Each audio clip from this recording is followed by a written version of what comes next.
Hello, welcome to today's meeting. This is a public meeting and members of the public and press are permitted to report on proceedings.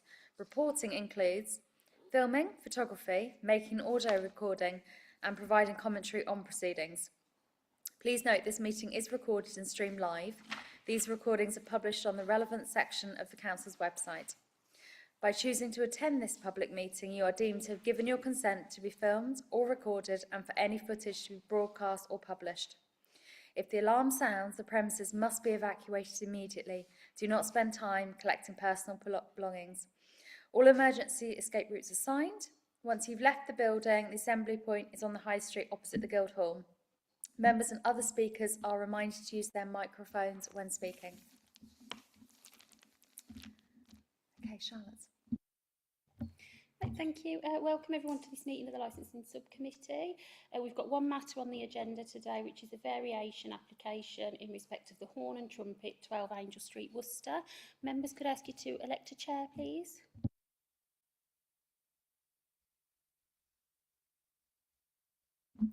Thank you. Okay, if we can introduce ourselves. I'm Councillor Karen Leary. Councillor Hannah Cooper. Councillor Adam Scott, my patch is the Cathedral Ward, which includes all the city centre, including this premises. Thank you. Presentations to this subcommittee are not given under oath. However, I should like to remind parties that we expect the highest standards and any deviation from these high standards could possibly influence a decision of the subcommittee.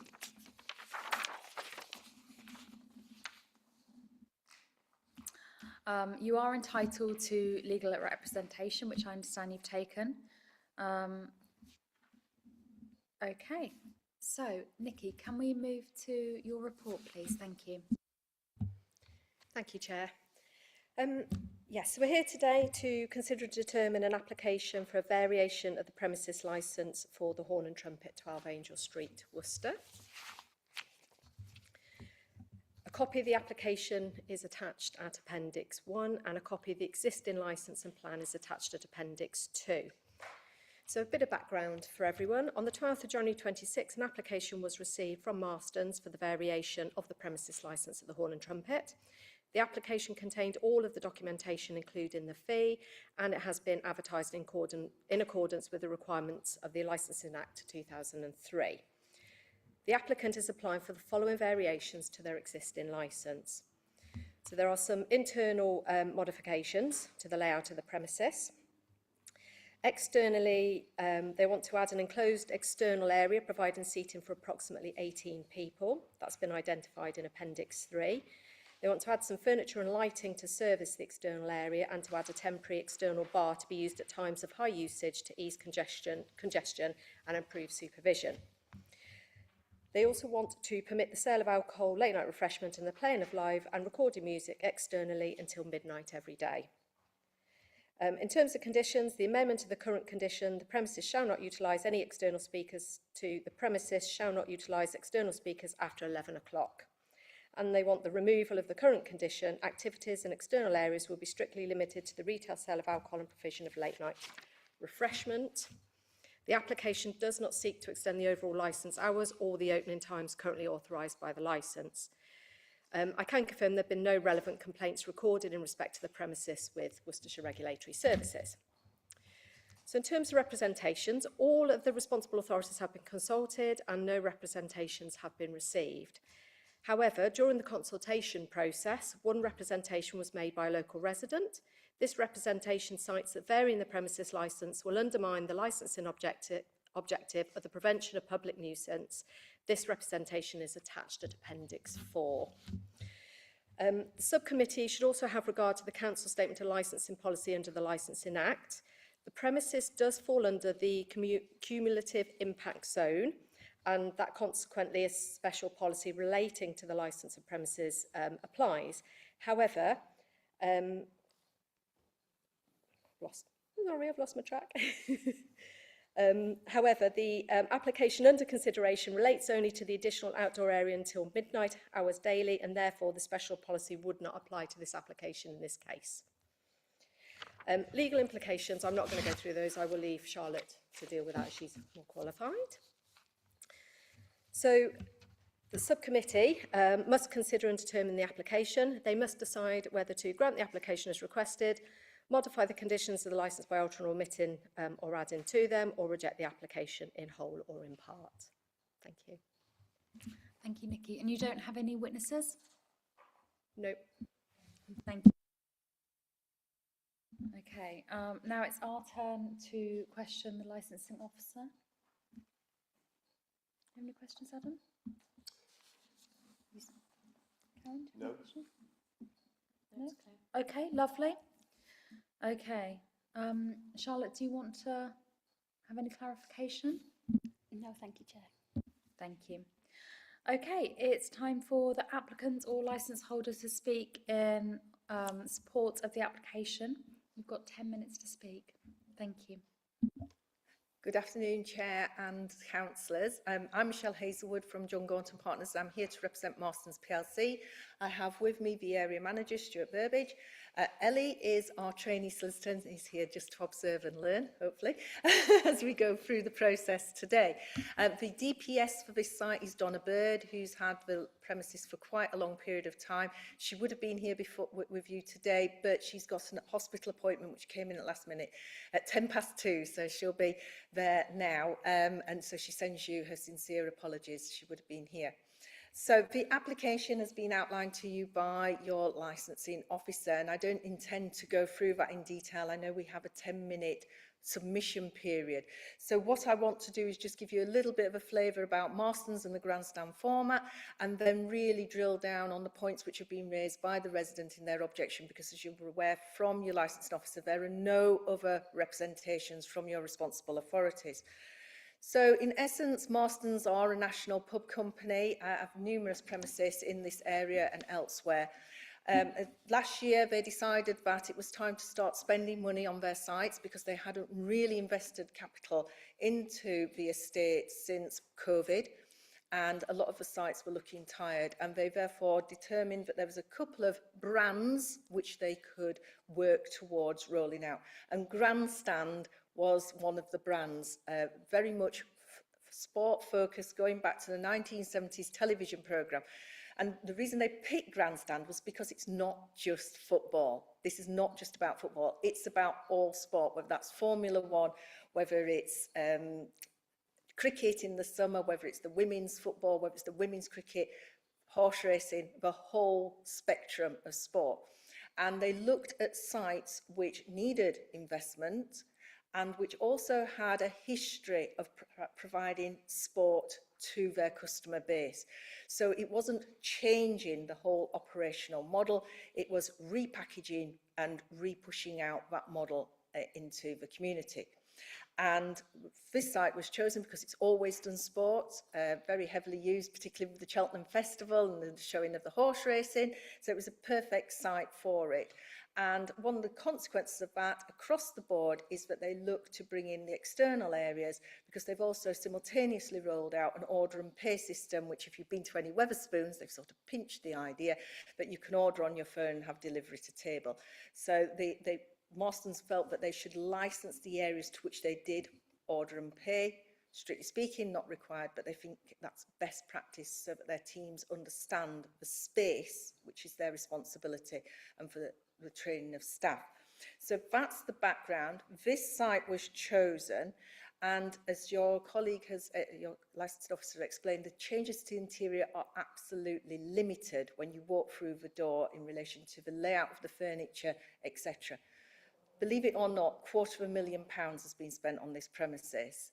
And if you walk through the door and we say, you've hardly changed anything to the interior, where's that money gone? Well, it's gone on a whole new kitchen. Because one of the big focuses of the Grandstand brand is food, and food delivery and quality food, and being able to service that food turnover much quicker. We've got the area manager here before you, but we were talking before we came through the door, and food sales at the Horn and Trumpet have already gone up by 50%. Now they'll come back down because it's a shiny new penny at the moment, but across the board we're seeing increase in food sales where these conversions take place of 36 to 39%. That is indicative of the nature of the premises. It is just not sport, it is not just vertical drinking. And in line with that as well, they will continue to do the regular Entertainment they've done, all the time it's been the horn and trumpet. So DJs on Friday and Saturday nights, and that will then just be packaged better and executed better, because part of the £250,000 spend has gone into the audio system. So previously it was a fairly decent sound system, but it's been improved. They've had Willow come in, who are sound technicians for Marston's. Speakers have been changed, more speakers have been added, and the area is increasingly zoned. So you can have it quite loud in one area and quite quiet in another, so that people can talk over it. And the same applies to the external area. So previously there was a condition on this licence of no speakers at any time. So total prohibition. In place now is a screen where you can watch the sport or whatever's on, live news. It has speakers built into it, and then there are 2 speakers. Because the current condition on the licence, they are currently disabled, but if activated, they are within their own zone and therefore can be controlled on noise levels. So they can be quite noisy and pumped up inside, especially on a Friday and Saturday night in the horn and trumpet, but that external area could be regulated to be at a very different level. So that's where the big money spend's gone. It's gone into sophisticated equipment, the screens, the kitchen and the audio system. There's no objections in principle to the changes to the interior, so I'm going to push that to one side and focus on the external area. If you know the horn and trumpet, and I suspect Councillor Scott does, the rear area which we're seeking to bring into the licensed space is in fact very, very small, and is accessed either through the building or along a small corridor and courtyard from the rear. That is actually private access, and the public aren't allowed in and out through there, but it is then to the rear of that the resident resides, and so it is quite close, despite everything else in that area pretty much being commercial or later night venues with Trumps and Velvet and various other operations in the vicinity, as well as takeaway foods, etc. The area which we sought to license on the plan which is before you and in the report shows an external bar. The thought process when the grandstand format was being engineered was that at times of peak traffic, the external areas would be very busy, and it would be a good idea to have the option to use an external bar from time to time to reduce congestion to the interior of the premises and provide supervision to the exterior. Frankly, this site doesn't need it. The occupancy level for the external area is about 18 to 20 people, cheek to jowl. And we are therefore happy, and it's in the bundle of documentation we submitted to you, to withdraw that element of the application. For this site, it was a red herring, and I can only apologise because we were working to standard format and criteria. But when you look at it in reality, it doesn't work.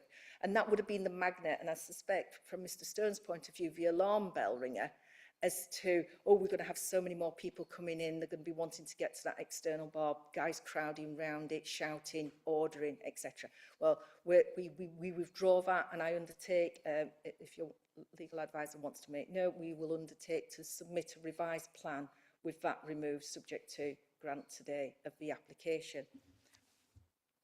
The second issue, which seems to come out of Mr. Stern's representation, is the resonance of bass frequency coming into his area, particularly in the summer. We've spoken with the operator, and we know now much more about the new sound system, and therefore the bass frequency can be moderated and suppressed so as not to create that impact. So we believe our new sound system should, in principle, cure any adverse bass frequencies the resident has experienced from the old system going forward, because we've got a much more controllable noise generator. We are next door to a premises which I think, I'm going to describe it wrongly, a snooker bar, which operates sort of in parallel with us. I don't know if they have a high bass frequency, but we can definitely control our bass frequency going forward much better.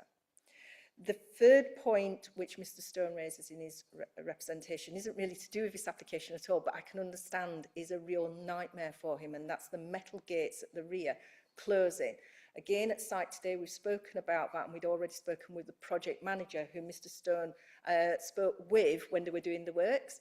So in summer, the gates, for whatever reason, are much more free moving, but in winter, they really do have to be pulled together with a bit of force, and the result of that is a very loud noise, which would at late at night definitely ring out. So the project manager is going to come back to site, and we wrote in our letter, which again is the last item in the bundle, to confirm that works will be done to that gate to soften the closure by either, and she's talked about insertion of plastic inserts, rubber softeners, whatever they need to do. But with all due respect, I don't think that's a matter for licensing today, but my clients take it really seriously. Now they know about it, and we've got project managers who are coming back to do snagging. We will address that and make sure that problem is cured going forward. With regard to the speakers and regulated entertainment outside, the licence is a little bit confusing on the face of it, because when you look at the pages reciting the hours for the activities, it very clearly says indoors only against all licensable activities. But then when you get to the conditions, it explicitly mentions that the outside area can only do retail sale of alcohol and late night refreshment, which indicates there was some level of licence on that external area at some point somehow. We seek to have regulated entertainment outside so that the events, the sporting events can be shown and there can be activity around them, such as in the summer in the afternoons. What's in the application as well is the request for films outside, and we request films because then films can be shown in conjunction with sporting events, so like the film Speed with Formula One things and stuff like that. So you can build that community and atmosphere around events which are taking place. They are icing on the cake, and they're not fundamental at all to the operation of the premises, and the principal operation of the premises isn't going to change.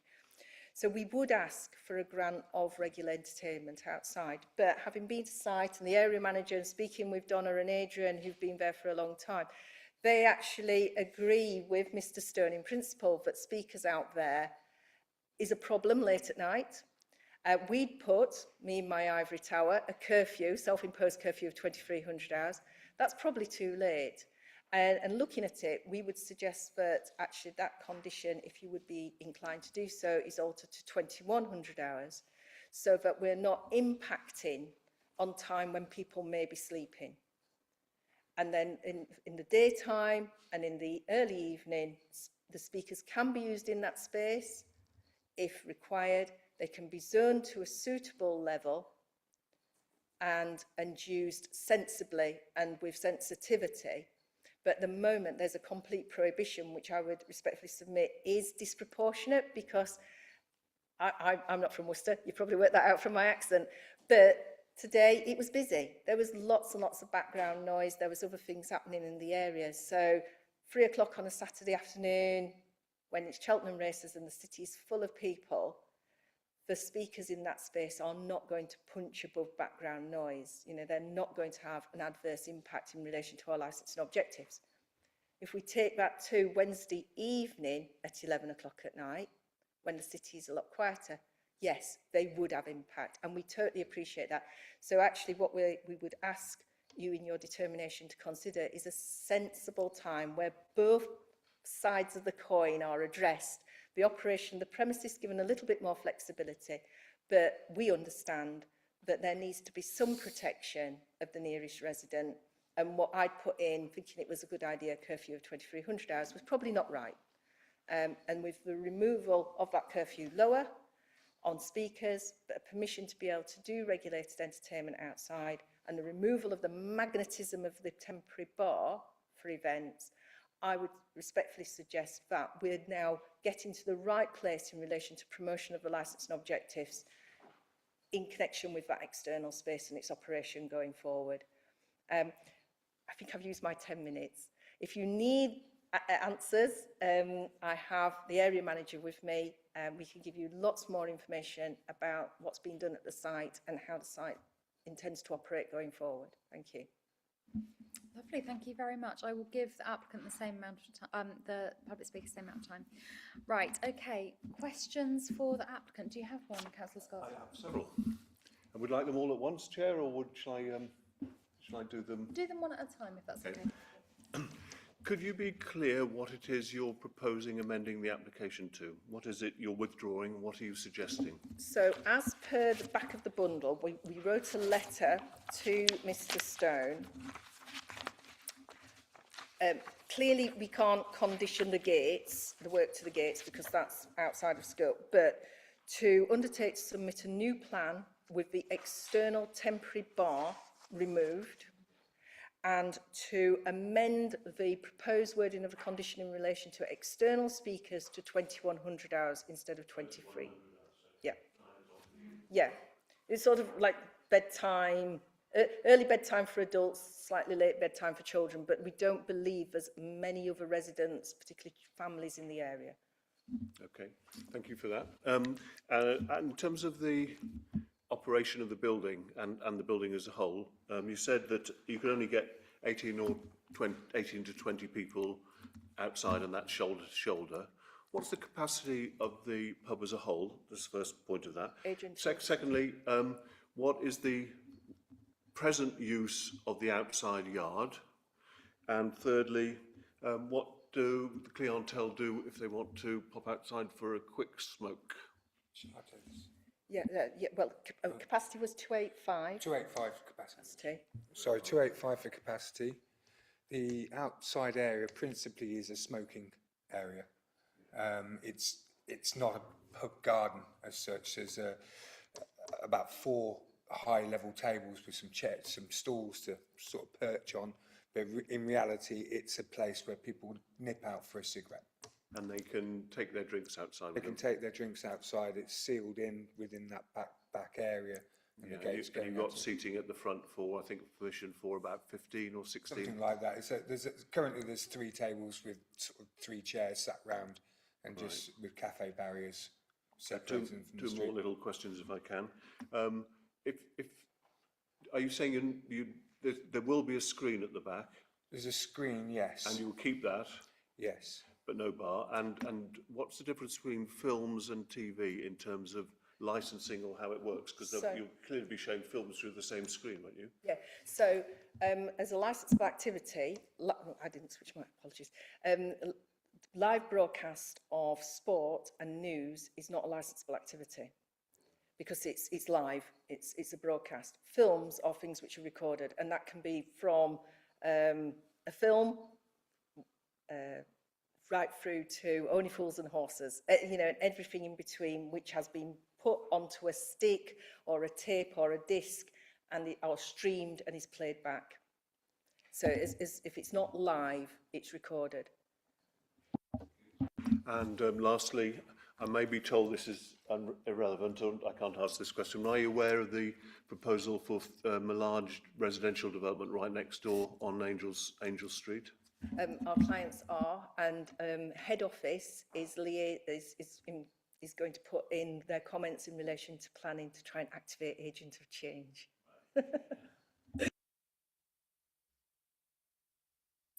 Councillor Lewin, do you have any questions for the applicant? You mentioned how the gate isn't part of our consideration, but I'd just like you to explain what the gate is for, actually, and why it is closed at the end of the day, and how often it's actually opened and closed. Shall I take this? So the gate basically is a communal refuse area in the courtyard beyond the boundary of the outside area. So literally it's a gate where you go out and take your bin bag out. There'll also be a fire exit. And it's also a part of the fire exit to come out to. So I don't know if you know the area. It's opposite Tramps. There's a sort of cobbled alleyway, which is wide enough for a car. So the gate, principally from an operational point of view, is used only as a fire exit if in case of emergency. But operationally, it's where you would go and take the bin out at the end of the evening. That's probably a one. The operators are saying it's a sort of a once or a twice throughout an evening that they would go out. There is a noise when you close the gate too, because it's a fire exit, so you have to obviously pull it, and it has to be engaged, the lock. So hence the recognition of that noise. And if that's at 12:30 and they take the bins out after closure, it's this is the idea of why putting dampeners on it or finding a way of making that noise less impactful. And I suppose you have to take them out in the evening because they're collected early morning. Yes. And if you put them out in the morning, you'd miss the collection. Yeah. Right, okay. So it's the general refuse. They wouldn't empty bottles at that sort of time into bottle bins, etc. They will be done the following daytime. If I can just add that this little courtyard area is also the service area for the snooker bar next door. And there, so the gate for the Horn and Trumpet is here, a double gate. And then there's a blue wooden gate, which is the snooker clubs, which is directly opposite. And I'm sure Mr. Stern will be able to tell you exactly his house. And that's where they bring their refuse out from as well. And all the big sort of bucket bins, as I call them, on wheels are then lined up against the back of the wall. I just got one more question, if that's okay. I know in the document you talk about a background level of noise, and I was wondering if you could kind of define what that is actually. You know, is it that the noise is at, you know, I could be next to Hannah and have a conversation, or next to Adam, or next to, you know, what kind of level are we actually talking about? Thank you. To the outside area? Yes, so that people could have a conversation over and above it. So it's not, well, two factors. It's not a draw noise level, so that people who are, say, walking on the two streets adjacent would be able to hear it and would want to come to it. And so that people can have a conversation, even if it's slightly elevated voices. And secondly, at a noise level which is not attractive to people walking by. So it's below the general noise level of the area, so it falls into the background. It's not a punching out noise level. And with the zoning, they can do that and keep it into those streams, and they can alter the volume levels for each zone. So it's, say, on a Saturday afternoon when town's very busy, you could have the noise levels higher, and then as the evening progresses and you get later on, you can turn it down so that it stays in tune with the background environment. Yeah, so when people are going to the outside area, you'll obviously be opening doors. So will there be times when you have like a burst of loud noise coming out to the area? Thank you. And yes, and that's exactly how it has been for the last 8 years that Donna's been there, because on Friday and Saturday she's always had DJs at the back of the building with the speakers facing towards the front of the building, and there is an entrance and exit door there, but that's not generated any complaints in all the time that it's been undertaken. I have a few questions, please. In terms of the investment of the building, I was wondering if you'd looked at improving the acoustics of the building, please. I'm sorry, I don't have an answer for that. Apart from the sound system that's been put in, which is all zoned and the highest level of technology, I don't know that there have been any other further works done on acoustics. So no baffles or anything like that? Not that I'm aware of. Okay, thank you. And can you talk to me about air conditioning as well? Does the building have any air conditioning? I'm thinking more of when we have urban heating and, you know, especially in the summer, if windows are going to need to be opened and the noise surrounding that. Thank you. Yeah, the building isn't air conditioned. Sorry, could you clarify is or isn't? Isn't. Thank you. Yes, the building gets warmer in the summer if it's at capacity, and there's an understanding that some doors do remain open. There isn't windows as such to open us. That's been this again for the last 13 years and 8 years that Donna's had it. Nothing has. The building's been the same shape and the same dynamic. So a follow-up question from that.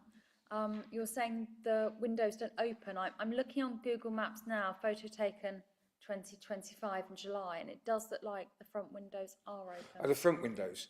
So I was thinking you were referring to the back of the building. I was referring generally to Yeah, windows. yeah. So there's some front sash windows.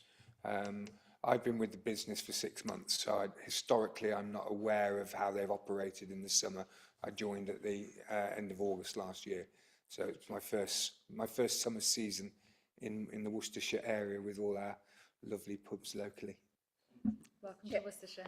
Chair, if I can add, this premises has always been quite a late night operation, and we at John Gaunt & Partners have done numerous temporary event notices for the site, extending the hours for different things. We have never had objections to the temporary event notices which we filed, so, and you've no representation from EHO today. I think if there was a material punching out of noise, it would have been flagged as part of this process, because it would have been evident from the previous operation. The roof of the back bit is glass, and then it's trapped between the adjacent buildings, so there's no windows on either flank. Doors at the back, which are double doors, no lobby, but that's how it's been ad infinitum. And then at the front, it opens up a bit more onto the front of the high street, and those are the old-fashioned sash windows, because it is quite an old-fashioned building. Yeah.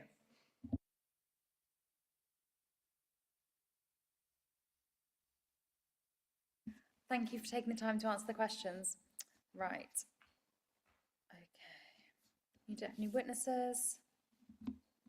Okay, Charlotte, is there any questions you would like to ask, please? No, thank you, Chair. Thank you. Okay, it's now time for public speaker. I'm going to give you 13 minutes or so to make your case. Thank you. Thank you, Chair. First of all, congratulations on the interior of the pub.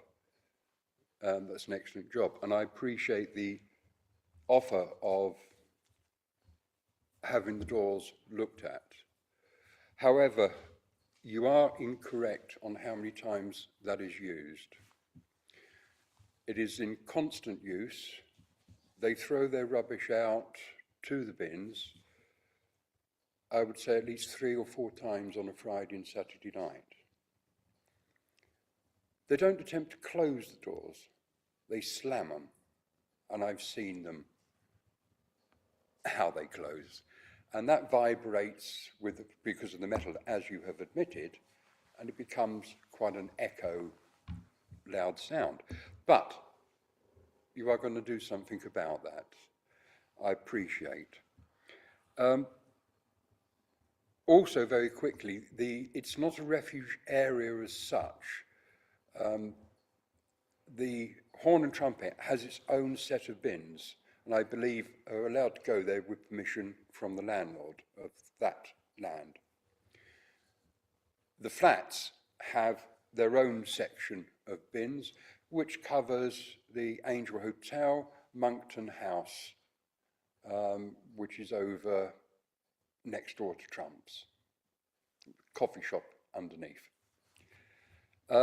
So really, we've covered that,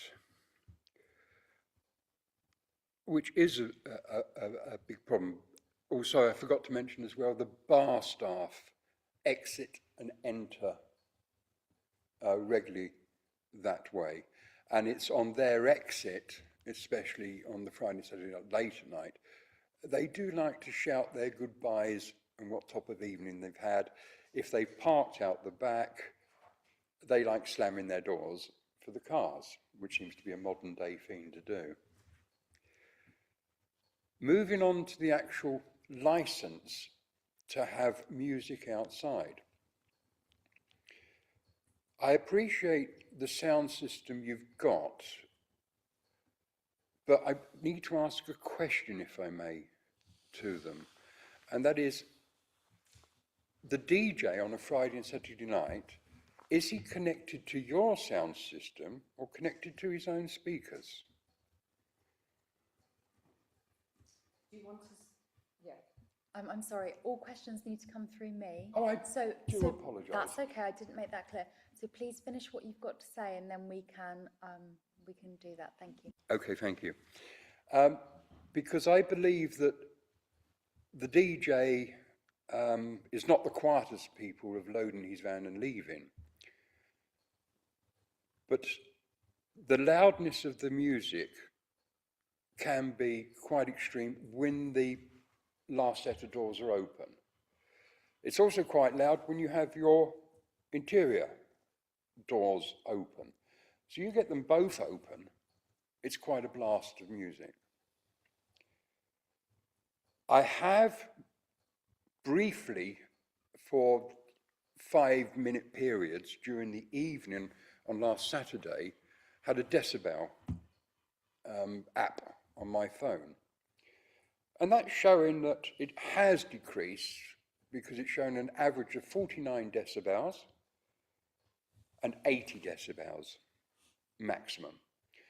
And that is with the door open sometimes and with the door closed. I have a small backyard at the back. So when that's on, you can't use it. When the disco is running, I can't open the windows. I did go in and see the landlord when I first moved here, because I moved up here during the first travel release on COVID. And I went in to see him, said, could you turn the bass down a bit, please? My windows are vibrating. He said, no, they can't do that. And I said, well, it would be helpful. Well, it doesn't matter anyway. We were here before you, and I have at least 300 in here at Friday and Saturdays, can't afford to. So I left that side of it be, and I was going to look at it further, which I haven't. But the main problem, before I waffle on too much, is that you're talking about restricting the time of the music down to 2100 hours, or the external speakers down to 2100 hours. That would be acceptable, but I'm also concerned on that, though, that during the hours, how loud do you allow those speakers to go? Because nothing's been mentioned so far on that. And also, during the evening, with the disco, if the license is granted, what is to stop him, if he's bringing his own speakers, moving that outside to encourage the flow of people or to involve? Because on any football event or other events, you get a lot of people out in that garden shouting and screaming support for whatever program is on.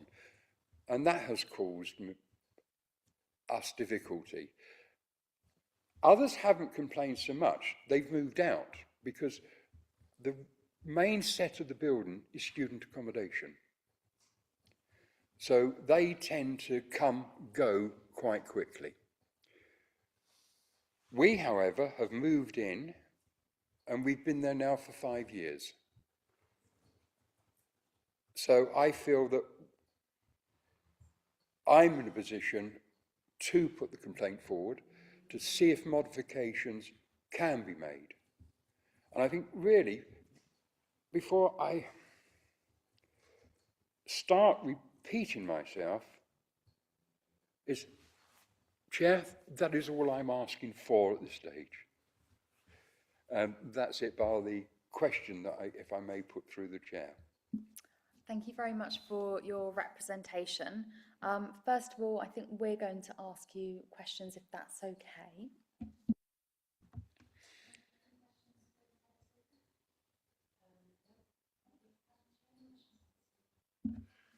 Mr. Stone, so you moved in how many years ago? 5 years. 5 years ago. This July. And what is it you specifically are asking for in terms of amendments or or the licensing subcommittee to do with this application? Are you asking us to refuse it, or? I can only talk about the application that's been put in for extension. I'm not necessarily asking you to refuse it, but if it has to be refused to get more different modification, that's what I'm asking you to do. If, however, the Marsdens themselves are willing to put certain restrictions on the level of sound and to stop the exterior music at 2100 hours, and they will assure me that the DJ, if he brings his own speakers, will never go outside, I feel that that's what I would like, if they would agree to those sort of restrictions. Okay, I think that's clarified that. You say that the block is, just tell us a bit about the block you're in. It's got how many flats in it? And do you know when they were built? And Councillor Scott, I just want to say, in terms of GDPR, please don't feel you need to disclose your address. Thank you. okay, yeah.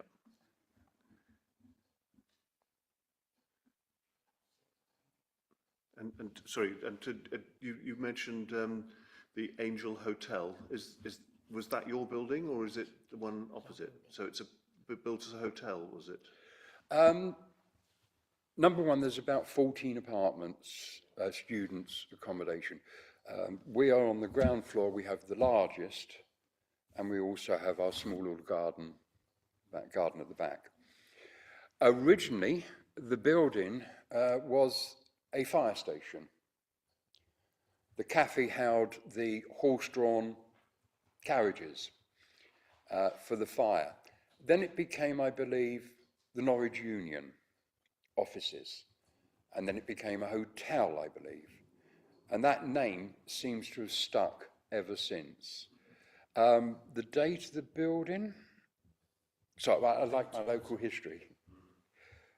What would you say? 18, coming towards the 1900s? 1800s, because you can see pictures of the building when it was the sheep market, and First World War veteran photos there as well. Yes, so it's the horn and trumpet is the oldest. There. Do you know when the block you're in was converted to residential property? I don't offhand know. Mr. Holder is the gentleman that converted that, and also converted the Monkton House.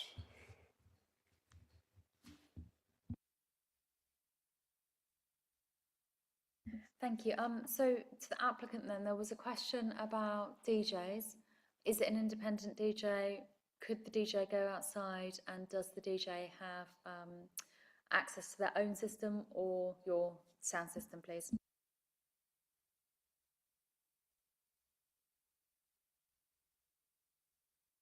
Friday and Saturday night is through the in-house system. For special events, some DJs do bring some of their own equipment, but in part that will have to go through, for the outside speakers, if it would have to go through the in-house system for it to be played outside. It cannot go through their speakers to get outside. Does that make sense? That sounds very torturous.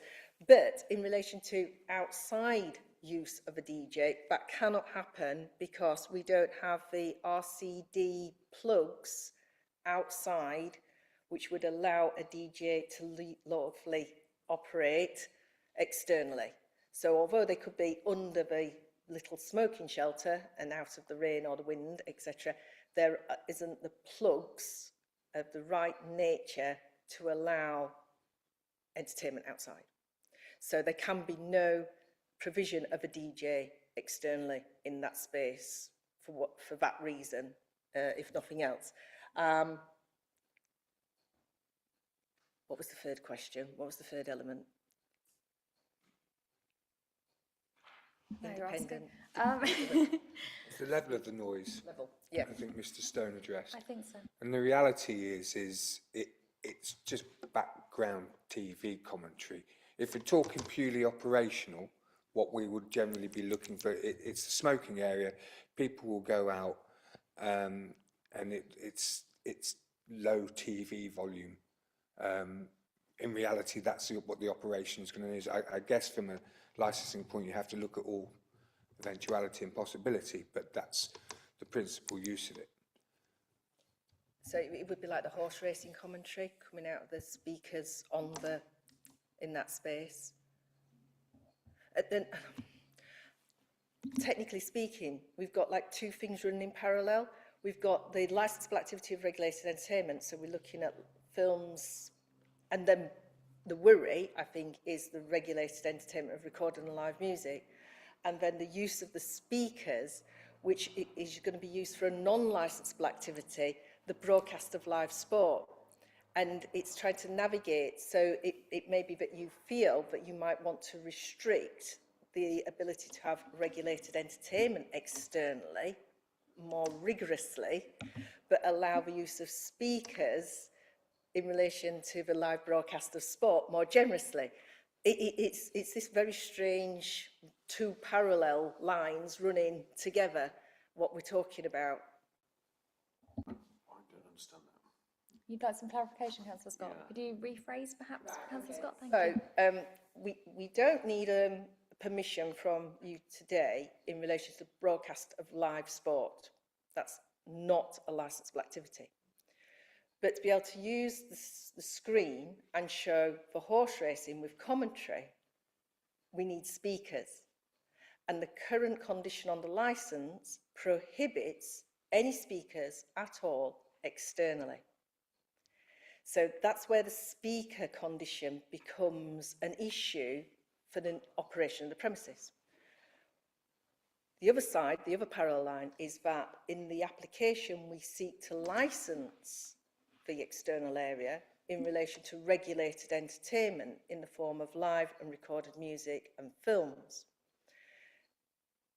Those also need a speaker, but are potentially, particularly live music and recorded music, more impacting on the resident and more of a worry to him, particularly knowing that the premises has DJs and has done forever on a Friday and Saturday night. Therefore, the point I was trying to make is, as a committee, subcommittee, you could say, we are not going to give you the permission of live and recorded music after 7 o'clock at night to protect the amenity of the nearest resident. However, we will alter the condition in relation to speakers, so it's not an absolute prohibition, but to a sensible hour, taking into account all sensitivities. But because there's no permission to do live and recorded music, the speakers will only be able to be used for non-licensable activity, live broadcast of television. Does that make sense?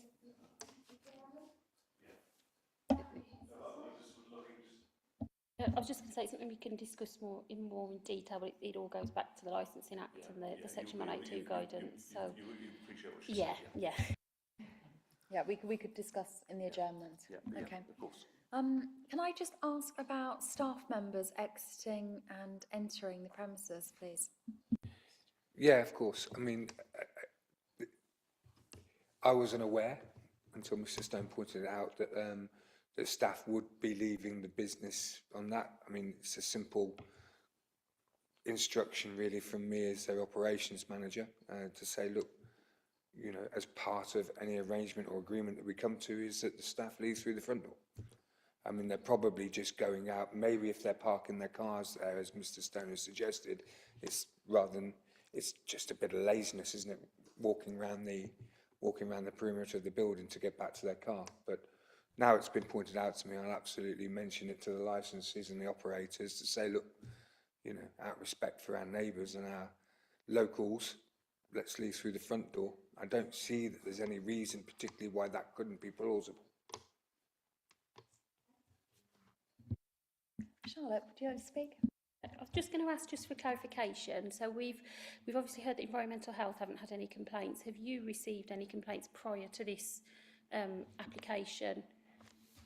In my time with Marston's, I haven't received any kind of complaints in terms of noise or anything from the Horn and Trumpet. Thank you. But just to clarify, that's just within the last 6 months? It is with me, yeah. There was nothing outstanding for me to deal with as well. It certainly hasn't been raised as an issue. It's not something I'm aware of that's come up in the past. Some of the other pubs, arguably, but not this pub. Okay, thank you for clarification. Okay, I think we are ready to move to our closing statements. Nikki, would you like to present your closing statement, please? Thank you, Chair. So, yes, just to remind you, the Horn and Trumpet have submitted a variation of the premises licence. Those variations include some internal and external layouts, amendments to conditions, so amendments to conditions. You've had the opportunity to hear and see the report and the appendixes attached. You've heard from the applicant, you've had the opportunity to hear from the objector, so it's now down to the members to decide how they want to determine the application. Thank you. Thank you, Nikki. And would the applicant or licence holder like to make a closing statement as well, please? Please, Chair. I think to just clarify, we've spoken a lot about how Marston's have understood now more detail in relation to the residents' concerns. We will be arranging for the project manager to come back to site to look at the gates and what work we can do to make those a little bit more sound sensitive to the environment in which they're located. We will undertake, subject to your decision today, to resubmit the plan with the removal of the temporary external bar so that cannot happen. We've confirmed to you that the external provision of a DJ outside cannot occur because of technical reasons. We would be happy for the speaker time to be conditioned at 2100 hours for the external area if you thought that that was a suitable option. And we leave it with you to consider whether there is a better time for live and recorded music to be cut off, curfewed in that external area before 2100 hours if you felt that an earlier time for that would be appropriate. The premises has operated in line with its conditions as currently endorsed upon it for many, many years without any speakers out there whatsoever.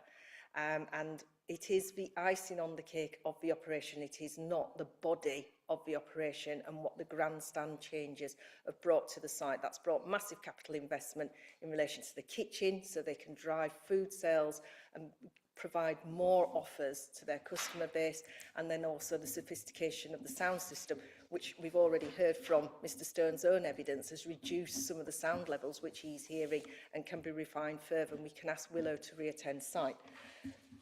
Employs more people as well. Yes, the site has already employed 4 more people.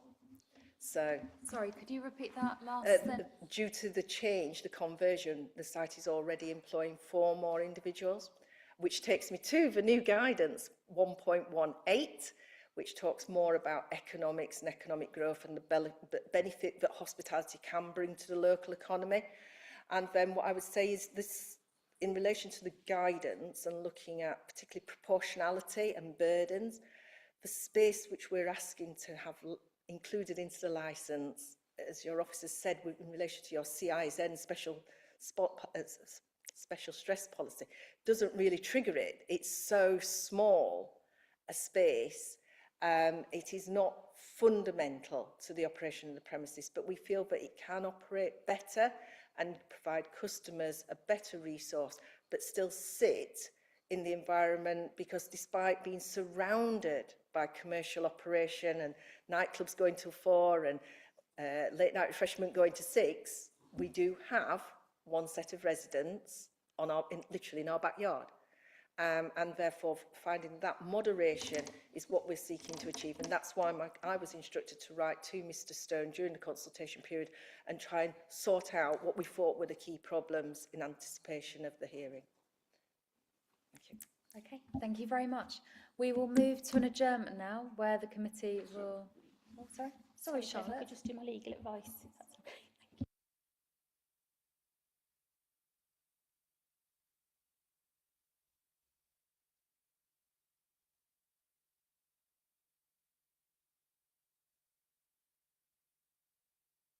you. So sorry. Mrs. Stone.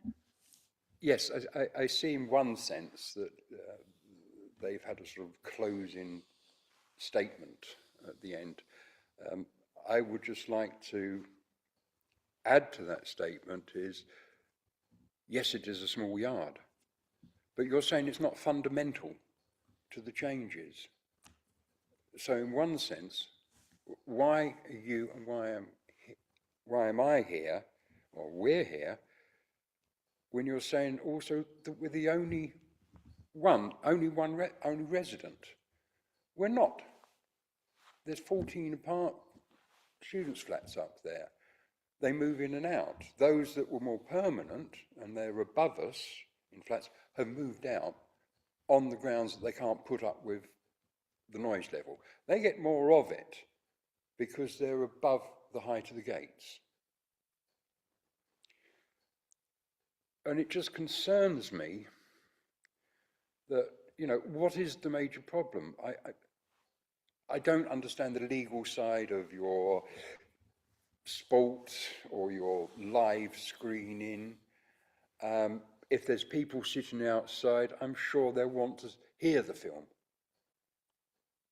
or hear the sport. They don't want to have it as background. And I believe the backyard has a roof over it, part the way has a roof over it. So I believe then it becomes a 4-sided enclosed part, which I understand you're not allowed to smoke in that type of structure. It only has one opening. So I'm not sure what the side is there, but that's why a lot of the people come out to smoke at the moment. During the day, they're out there drinking, that's fine. That's what a pub does. And that's really, I'm totally getting mixed up a little bit and repeating myself, but I would like the committee to really look at the licence for external use and events, of how that will impact on the noise level increase that wasn't done when we first arrived.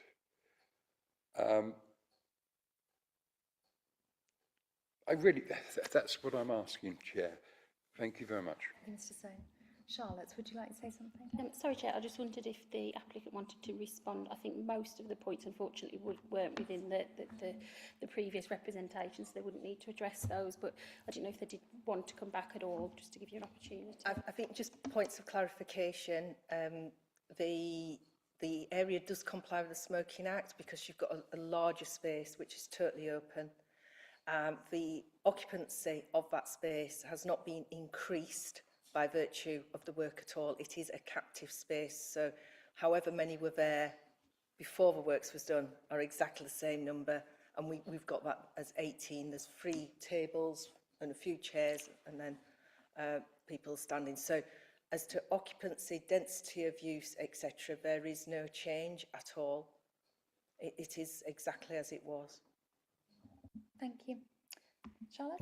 Thank you then, Chair. So to start with, just to clarify and just ensure we've got everything, so that the application has been varied in the hearing today, as we've heard. So the request for the condition relating to the external speakers has been reduced to 2100 hours, and they've removed the outdoor bar area provision, so just to clear that up. As you all know, the licensing objectives are your paramount consideration. As we've heard, the main concern today has been public nuisance. You can only have regard to applications that to representations that relate to the licensing objectives. You need to disregard anything that doesn't relate to that. You also need to disregard anything that doesn't relate to matters that were raised in written representations by objectors. as you know, this application is within the cumulative impact zone, but is not affected by cumulative impact because of the special policy that we've got. So that means your starting point today would be to grant, unless to do so would undermine one of your licensing objectives. You must consider each application on its merits and in accordance with our statement of licensing policy and the section 182 guidance. And then you must consider all of these matters and then take the steps that you consider appropriate for the promotion of the licensing objectives, and either grant the application as requested, modify the conditions of the licence by altering, omitting or adding to them, or reject the application in whole or in part. And I would just add, you should not modify or add conditions just because it is desirable. It must be appropriate for the promotion of the licensing objectives. And that's me done. Thank you, Chair. Thank you very much. Okay, we move to a short adjournment. Please feel free to wait outside and we'll let you know when it's time to come in. Thank you.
Thank you. The subcommittee have adjourned and we have made our decision. We have decided to approve the licence based on the removal of the exterior bar, outdoor bar, and sound only until 9 p.m.